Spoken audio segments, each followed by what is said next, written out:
Bismillahirrahmanirrahim. Assalamualaikum warahmatullahi wabarakatuh. Alhamdulillahi rabbil alamin. Wassalatu wassalamu ala rasulillahil karim, nabiyyina wa sayyidina Muhammadin wa ala alihi wa sahbihi ajma'in, wa ba'd. Saudara-saudariku dimanapun Anda berada, as-saimin was-saimat yang tengah menunaikan ibadah puasa Ramadan khususnya, semoga seluruh rangkaian ibadah kita yang kita tunaikan sampai dengan detik ini berkenan diterima oleh Allah Subhanahu wa Ta'ala.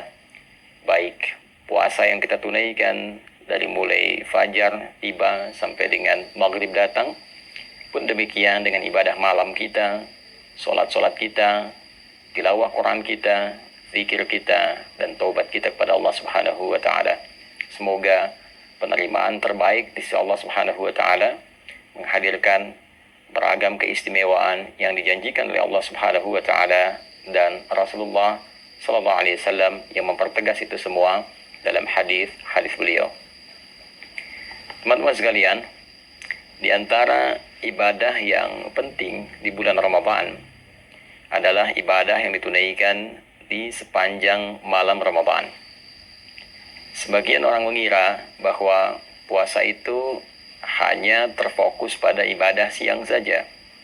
Saat seorang insan beriman mampu menahan lapar, menahan haus, menahan hasrat biologisnya dari mulai terbit fajar sampai dengan terbenam matahari di waktu maghrib.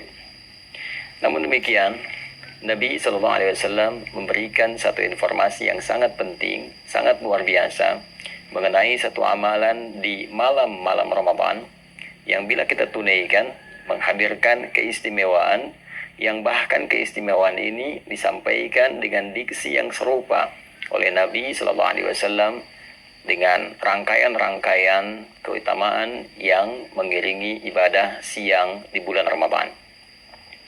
Dalam hadis riwayat Al-Bukhari, bahkan dalam selisih yang tidak banyak di penomoran hadisnya, melalui rawi atau periwayat yang sama, yaitu sahabat Abu Hurairah radhiyallahu taala anhu dari Nabi sallallahu alaihi wasallam. Kala beliau sallallahu alaihi wasallam menginformasikan tentang keutamaan Ramadan, beliau bersabda, "Man shama Ramadhana imanan wa ihtisaban, ghufira lahu ma taqaddama min dhanbi." Siapapun yang menunaikan puasa Ramadan, jadi khusus dikerjakan di bulan Ramadan, seperti pernah saya sampaikan di pertemuan yang lalu, bukan menunjukkan puasa yang umum, Seninkah, Kamiskah, Ayyamul Bid atau selainnya, tapi memang khusus dikerjakan di waktu Ramadan. Man shama Ramadhana imanan, ia kerjakan puasa Ramadan ini dengan penuh keimanan, berwujud keikhlasan karena Allah Subhanahu wa Ta'ala. Wahtisaba, dia berharap ridha Allah, pahala dari Allah, dan mengoreksi dirinya untuk mendapatkan ampunan Allah. Ghufira lahu ma taqaddama min dhanbi, maka sepanjang bentangan dari terbit fajar sampai dengan terbenam matahari itu ada peluang bagi dirinya untuk mendapatkan ampunan dari Allah atas semua dosa-dosa yang pernah ia kerjakan. Redaksi hadis ini nyaris kita dapati kesamaan yang luar biasa, nyaris kita dapati kemiripan yang luar biasa dengan ibadah malam. Perbedaannya hanya terletak pada bentuk ibadahnya. Jika pagi itu shoma, yaitu puasa, maka malam itu qama, qiyam, penunaian salat.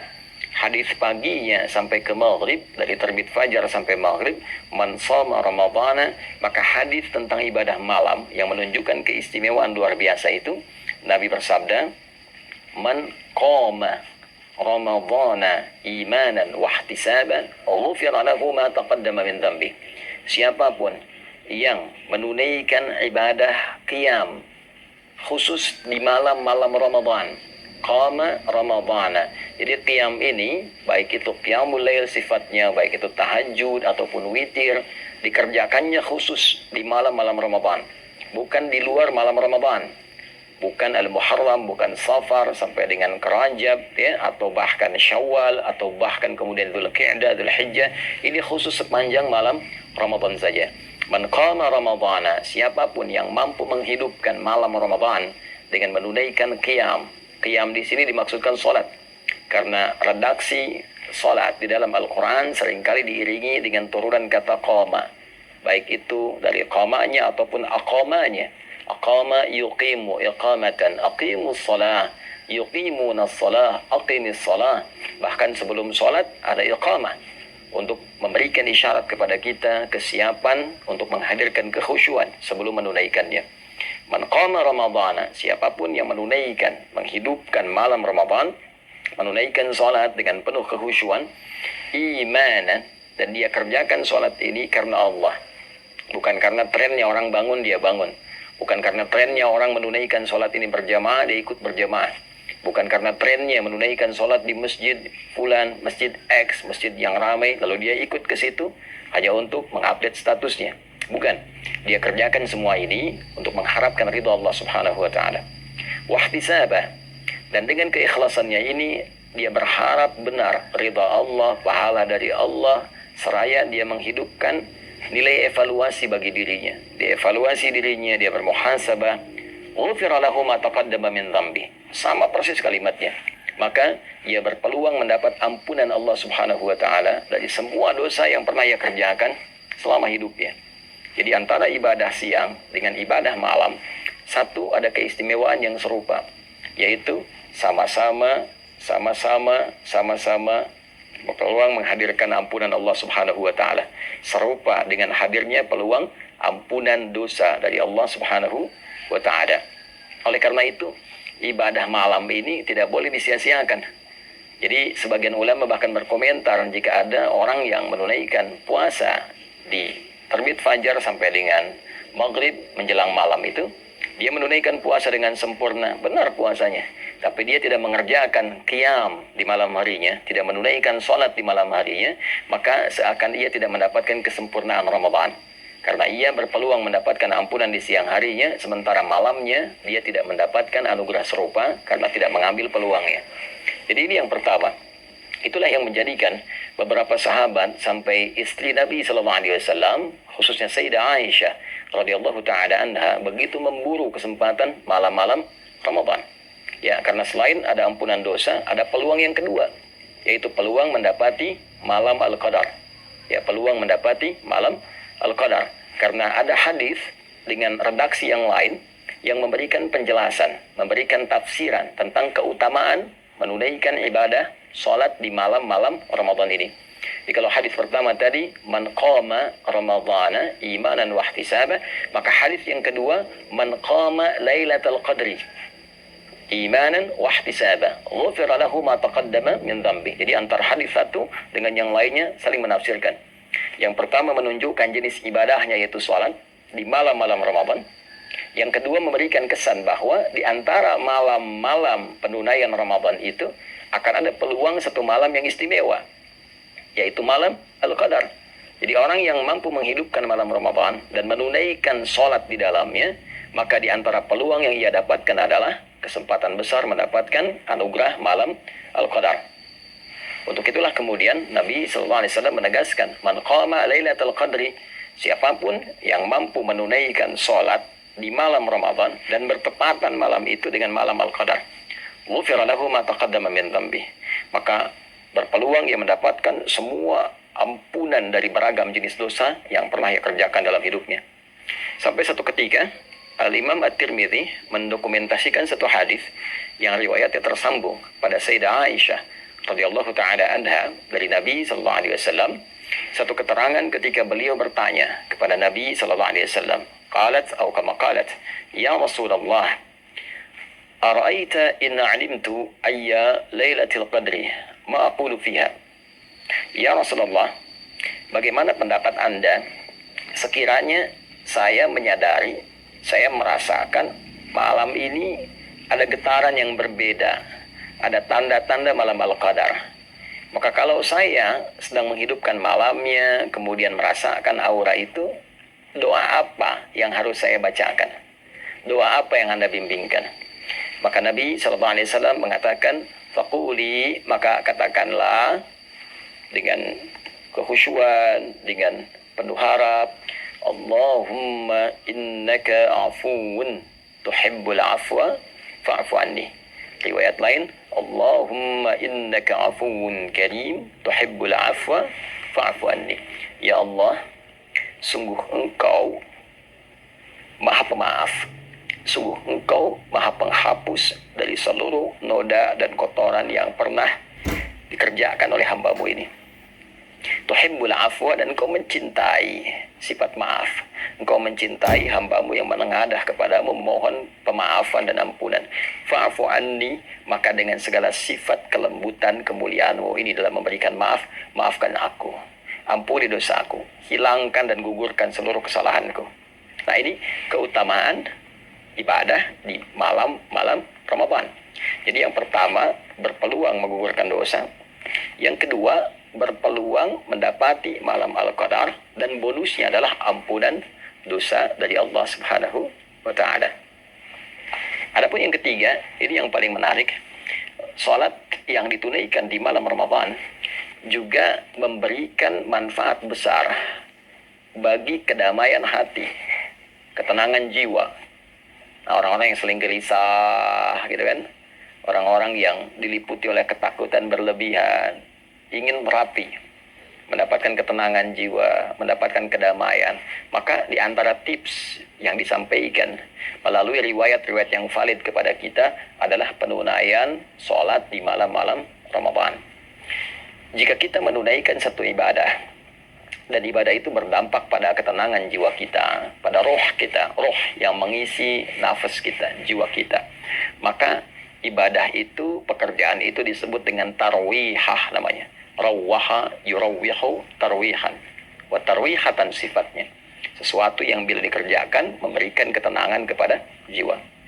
Bila kita kerjakan berkali-kali, sekali, dua kali, lalu jeda sebentar, lalu sambung lagi terus 3 kali, 4 kali, ada yang 11 kali, ada yang 23 kali, ada yang lebih daripada itu.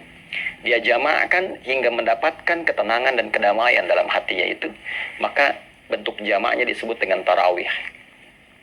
Itulah sebabnya sholat yang ditunaikan di malam-malam Ramadan disebut dengan tarawih, untuk memberikan kesan bahwa manfaat sholat ini, ya, selain sifatnya juga ditunaikan dengan ketenangan, manfaatnya adalah memberikan dampak kepada jiwa yang lebih damai, memberikan kondisi kepada jiwa yang lebih tenang. Jadi orang yang rajin menunaikan ibadah tarawih dan ditunaikan dalam keadaan tenang, dalam keadaan yang baik, itu dampaknya ke hati akan memberikan kedamaian yang tidak didapatkan dalam suasana-suasana yang lain. Itulah sebabnya kenapa ibadah ini diviralkan namanya dengan tarawih, untuk memberikan motivasi kepada kita, ayo supaya hati kita lebih tenang, lebih damai. Yang kedua, ayo lakukan dengan tenang, bacaannya yang baik, jangan buru-buru, jangan tergesa-gesa, lakukan dengan penuh kedamaian sampai mendapatkan gelombang frekuensi-frekuensi ke dalam jiwa kita yang menghunjamkan kedamaian pada hati. Cari imam-imam yang baik, yang memberikan getaran-getaran yang menenangkan kepada jiwa.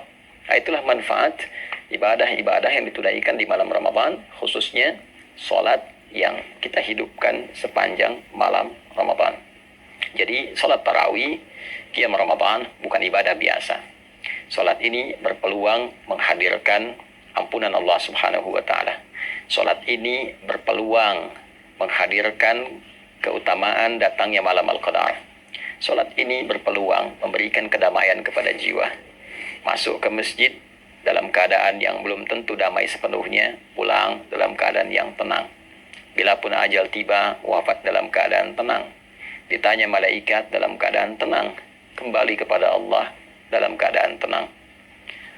Itu diantara keutamaan yang tersaji dari menu-menu ibadah Ramadan. Pilihannya kembali kepada kita.